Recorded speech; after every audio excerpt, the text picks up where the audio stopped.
Hi, welcome to the Catholic Corner. I'm Monsignor Walter Nolan. One of my guests today is a brother of the Christian Schools, an international Roman Catholic congregation of lay religious brothers.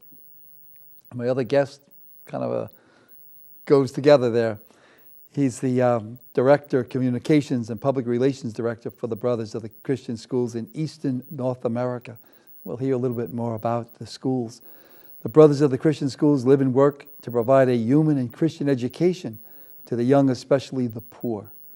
They have close to 1,000 schools and educational centers in every level in 80 countries with nearly 1 million students. Very nice. Mm-hmm. The Brothers of the Christian Schools constitute the largest religious congregation of brothers in the church, dedicated solely to the mission of Christian education. Brother Joseph Radice, a retired brother, is also the author of his latest autobiography titled Ticket to Heaven, which he'll share with us today. Welcome, brother. Thank you, Monsignor. Welcome, Philip, Thanks a lot. to the Catholic Corner. Thank you, Monsignor. Nice to have both of you. God bless you. Mm-hmm. Let's kick the brotherhood in first, okay, if you don't mind. Brother Joseph, tell me a little bit about your book, Ticket to Heaven, and what inspired you to write it. Well, I have a doctor friend who said to me one time, about 2 years ago, you should write a book. And I said to him, how do you do that? He says, you got all this time, in the retirement home at De La Salle, Lincroft, make it to good use. So I put my brain together and started writing out highlights of my life, which he praised for having highlights, And so I wrote them down, and then I had volunteers, both students from CBA as well as mature lay volunteers who would sit with me and type out what I was saying. And it turned into a book. And I didn't embellish any incidents, but there are several incidents that are key to the book to talk about childhood as well as maturity times. And the time that I remember the most in my childhood was the time my brother and I, he's my twin, caught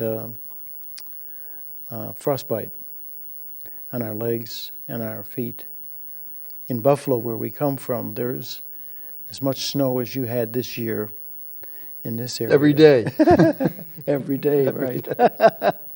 So anyway, what happened was we were throwing snowballs on the way to school, and to throwing them at the girls, 10-year-old. And we got to the school, and it was a 100-year-old building, Immaculate Conception School in Buffalo. And so anyway, when we got to the school, the radiators were tingling with noise, helping us to get warm. We hoped, but it didn't turn out that way. We started to get colder and pain as well. So the good nun said, I think it'd be a good idea if you went home. I said, yeah, we think it's a good idea too, because we were hurting. And when we got home, they called the doctor, Dr. Castina, his name was, and he came and he said, this is the worst frostbite I have seen since Korea. He said that to my parents. And I didn't know, what that all meant. But the solution was to look like motor oil, but it was horse liniment on our feet and our hands. And for 6 weeks, we were laid up. We had to go from our bed to the couch to watch TV. Thank God for TV. It was invented then. And the treatment period lasted for 6 weeks, as I said. And after that, Mom put us in a taxi, and we drove to the doctor. And he put us on tables with spotlights like we have here, very bright, and shone on the spots of the pain. And then he looked at us, the doctor, and he looked up with his eyes and looked at my mother in her eyes, and he said, you healed them. and tears came down her cheeks. And we were little kids. And I knew there was going to be good news because in the taxi, Mom was sitting in the front seat, right up, bolt right up straight. And I said, she's got confidence, you know, and that was a good sign to us. And so that incident is in the book because to me, it was like a unification, a big word for it, but a bond between myself and my mother and my brother and my father as well because of that incident. And there are incidents of illness throughout the book which you don't realize you have until you put them all together, you know. I lost an eye because of diabetes. I'm now looking to replacement of kidneys because of diabetes. And we could go on thinking that that's the whole thing of the book, but it's not. There's faith involved as well. As one reporter said to me one time when he first read the book, he goes, what kept you going with your life, you know, with all these incidents that took place? And I says, you know, my light bulb says faith. I'm not a holy roller, but at one point you got to say to yourself, there's something else besides what you have to keep you going, you know. And so the message of the book is, you know, a lot of experiences that are negative, but there's a lot of experiences of joyfulness as well. Well, that's God's gift to yourself and your gift back to all of us. Philip, tell me a little bit about your work that you do with the brothers, and I think the profits are going to go from the book to the San Miguel schools. Correct, Monsignor. First, my work with the brothers, I get to work with these wonderful men and what they do in working with students in Catholic education as the Director of Communications and Public Relations for the district in the Northeast. And what's the Northeast now? Well, we have brothers schools, Christian brothers schools all throughout the Northeast, actually and throughout the U.S., but Eastern North America goes from Warren, Michigan to Providence, Rhode Island, and from Toronto, Canada, all the way to Washington, D.C. And in that geographic area, we have about 40 schools, ministries, and programs that work with students and families. As my job in the communications department, I get to bring them all together, whether it's work through the website or working with different media outlets, just to get the message out and to let people know who the De La Salle Christian Brothers are and what they do. And the San Miguel schools are just some of our elementary and middle schools that we have. And the profits from Brother Joe's book, Ticket to Heaven, will go to them. And they make their mission to bring Catholic, high-quality education to middle school and elementary school students. We have 4 schools, La Salle Academy in Philadelphia. They work with 3rd grade through 8th grade. We have the San Miguel School in Camden that works with traditional 5th through 8th grade. And then we have San Miguel Providence, Rhode Island, and San Miguel, Washington, D.C. that work with boys in the middle school ages. So we're very proud of those works, and we're very proud of Brother for putting this book together and putting those proceeds to those very important programs. And your role as Director of Communications and Public Relations, for how expansive is that?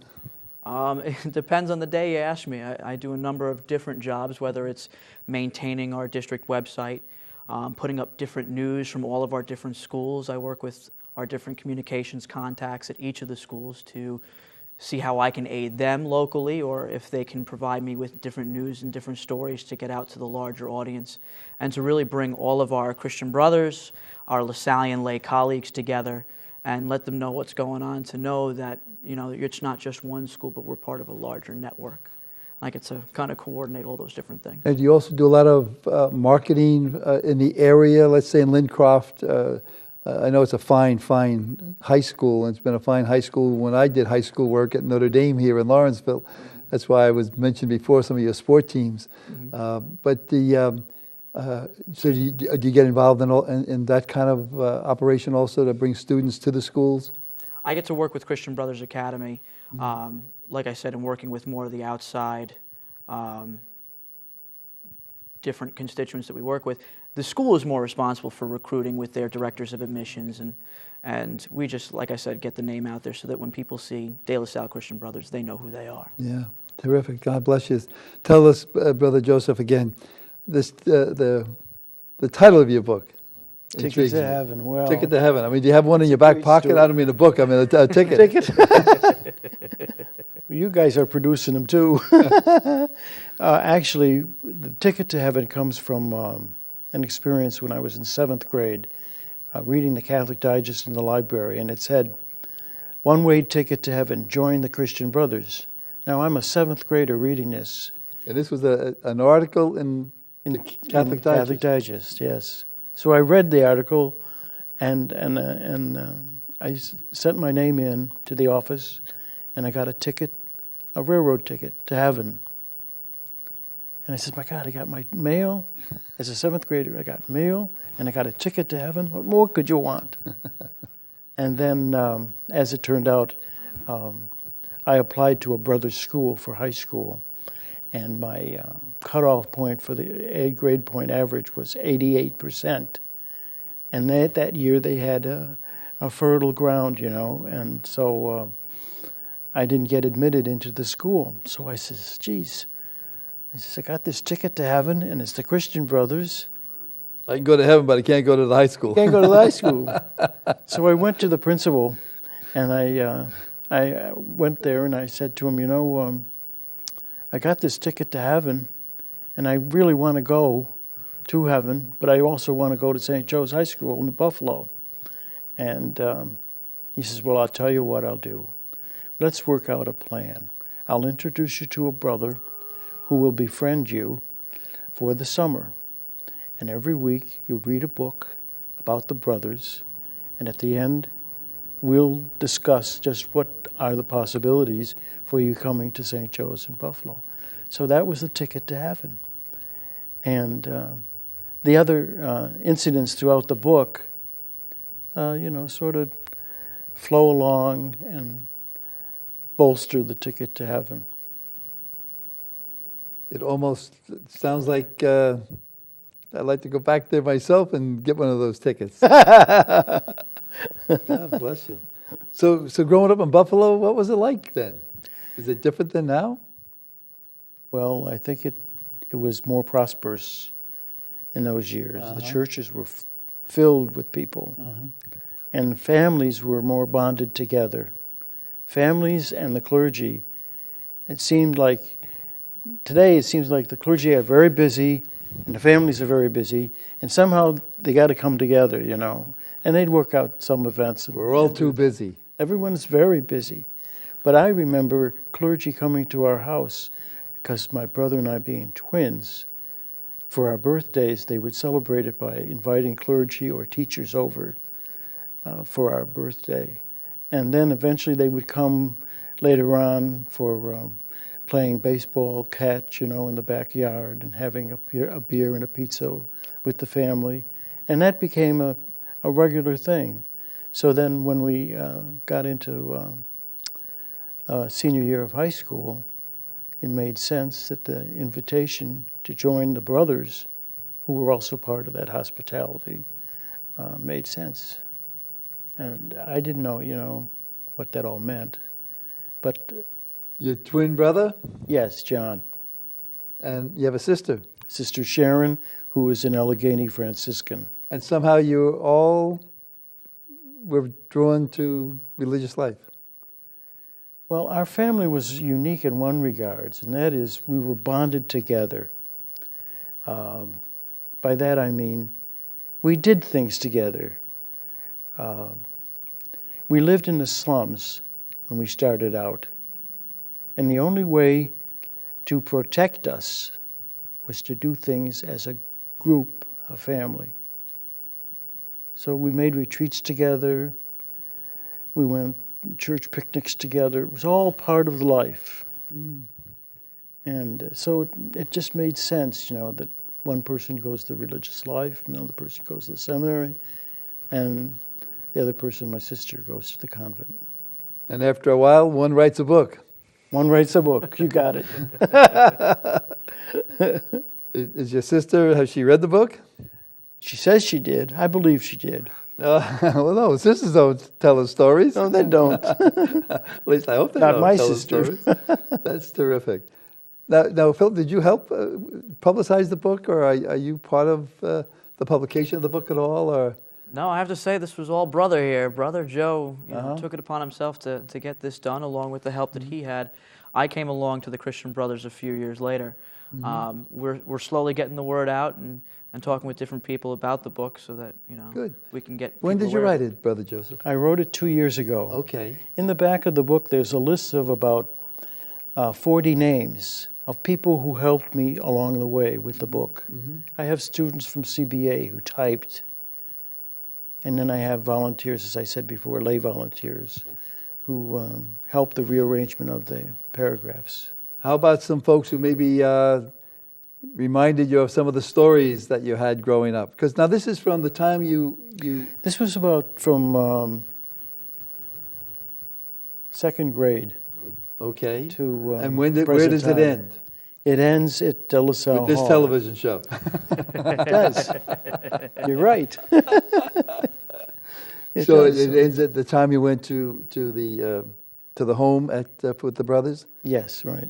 So What's- I was going to say congratulations that this book is making a final turn There you go. There you go. in your show. There we are. Listen, it'll do well. The any particular other chapter that really kind of captures you, and you say, "Gee, like what's the most exciting chapter you remember writing?" Well, let's see. The most exciting chapter would be entering the brothers, because well, it was the first adult act, real adult act of joining the brothers. Incidentally, this is the funny part. On the day that I was receiving the habit, the procession was going into the chapel, and I'm standing there with my sponsor, and the brother provincial comes over and says, "You have to come out of the line." I said, "What do you mean? I have to go? My family's in the church, and you're telling me I got to come out of line?" And he goes, "Yeah, we don't have your recommendation." I says, "Oh my God." So they all panicked because the service was supposed to start and they don't have my recommendation. So we went to the phone and called up the good old Monsignor, and he said he had forgotten. Those Monsignors, I tell you, I don't know. they're the ones I worry about.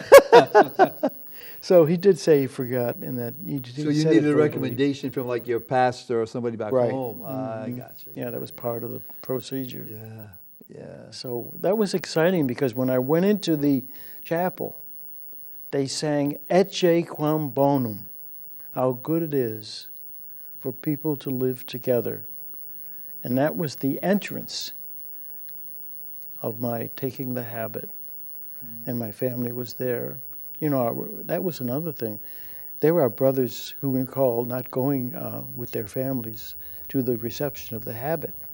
They did it by themselves in a cloistered setting. And for us, I think we were the second year that they opened it up to the public. And there was a lot of people. How long you been a brother? 50 years this year. 50 years this year. They're going to have a celebration. Yes, we're going to have one in June. Now, Or how no, many July, brothers rather. entered with you, or how many brothers received the habit with you at that time? 38 38. Could I ask how many brothers are still with you? or 4. No wonder God blessed you. What did God do? Forget that you had a ticket to heaven? I'm going to just take a peek at it. Is that okay? Oh, sure. All right. I think this is a marvelous, marvelous work. And I just wanted to see a couple of the, of the chapters here. You have like my political involvement. Now, what is a Christian brother doing involved in politics? Well, see, I am a archetype, what would you call, I have the same kind of background as As Philip. Phil in some regards, and one of them has to do with public relations. And when I was a little kid, the nun used to say, or the 8th grade nun told me that she wanted me to write to all kinds of people, celebrity types, and get trinkets from them, or memorabilia. And with that, we were supposed to auction them for the Catholic Charities Fund for the bishop. So we did that, and I was the auctioneer. What does that have to do with what we're talking about? Well, it has to do with the fact that I collected $150 for the fundraising for that. And then from there, I think what we did was I had a natural ability to reach out to VIPs, because in 8th grader, I had written letters to them. I went to the library and looked up their names and then distributed the requests. Now, the title of this particular chapter, I forgot what it was. Political involvement. Oh, well, I wrote a letter to the Democratic Convention manager, who was a graduate of our school and a classmate. And I said to him, I would like to be a part of the convention, because my background, in a sense, had to do with media and politics. I always felt, my theory in journalism is that when you get a famous person, in this case a politician, and a camera, you get a story. And I wanted to see that transpire at the convention. So I went and was an usher for that. Wow, cool. The patron saint of your of the Christian Brothers, John Baptist de La Salle. That's right, Monsignor. Can you give us just a little blessing from his heart? Tell us a little bit about him. Sure. Well, maybe Phil can help Well, too. Phil, sure. Absolutely. But touch the hearts of the young. That's what our vocation is, to touch the hearts of the young. Sometimes parents, they're working so hard, they need help. And if they felt that we are doing that for them, you know, we're having a success story. And besides touching the hearts of the young, we reach out to city kids who have a bigger struggle than suburban kids. And we try to bring them together in our education programs. And that's part of touching the hearts of the young. Wow, that's really beautiful. What do you think, Phil? I think you've said it pretty well, brother. It's a human and Christian education, and that's what St. John Baptist de La Salle strived for when he created the fraternity, the Brothers of the Christian Schools, and just teaching students to be good stewards to each other, stewards of God, and to get the best education possible. And to, I guess, take their gifts that God gives them and bring them to His kingdom, and that's what you've done so well. You know, I had a kid. We went camping, and there was like 3 kids and myself. And this one kid, I went for a walk in the woods for myself to get away from the teenage environment. And the one kid says, I want to go with you. When he saw me walking in the woods, I said, no. I says, I want to be alone. Give me a break. So the kid jumps out from the woods right in front of me, and he says, I want to go. I says, oh, okay, you're welcome. First question he asked me is, what is God like? This is a 14-year-old freshman in high school. What is God like? I said to him, study, get good grades, and you'll get the answer. Well, that was a safe academic answer. Then I went home, and it was bothering me, you know, that I didn't seize the moment. Well, maybe you seized it very well. Well, what I did was Catholic Digest come through again. There you go. I saved the Catholic Digest, and it said, the practice of the presence of God in the Catholic Digest by Brother Lawrence. Right. Wonderful, wonderful spiritual book. Talks about seeing the presence of God in funerals, in grandparents, and babies. And in Christian brothers And Christian brothers, don't leave us out. and young men And who Layman. dedicate their lives to advancing the kingdom. Right. So, Marvelous. You know, for some more information, we're going to just tell our folks that you can get some more information about your book, Ticket to Heaven. Just go to Amazon.com and search Joseph Radice, R-A-D-I-C-E, and that would bring us up to and we're going to keep you in our prayers, brother, because I understand that you're going to maybe be having a kidney transplant, maybe from your twin brother. maybe. So we'll keep you all in our prayers. Thank you Okay. so much. What a blessing. Thank you, Monsignor. Keep them in our prayers. Let's all look for that ticket to heaven, and don't be afraid to get on the bandwagon. Bless you. Have a wonderful, wonderful gift of today. Thanks, brother. Thanks for listening. Thank you, Monsignor. Well, how do you feel about it? I feel fine. Oh, great.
I worked in pro baseball for a long time, and we play on Sundays.